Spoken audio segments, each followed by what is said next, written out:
Hi guys, welcome back to your channel. Lorraine Guyo has been arrested on allegations it's a fraud. It is said that she bought a car and achiba hire my bouncers to go claim that car back. And it so zvikasafamba zvakanaka anogona kurara kuchikurubi nana maititi guys kuchanakidza kuprison uko kana zvichinge zvafamba nepamwe.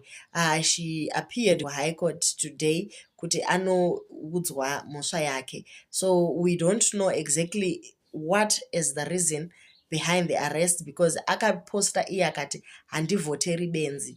Then later she said her account was hacked, or actually it's not her account yakanyora izvozvo. So now we don't know kuti mhosva yake ndeye kuti haavhoteri benzi here kana kuti ndeye fraud iya.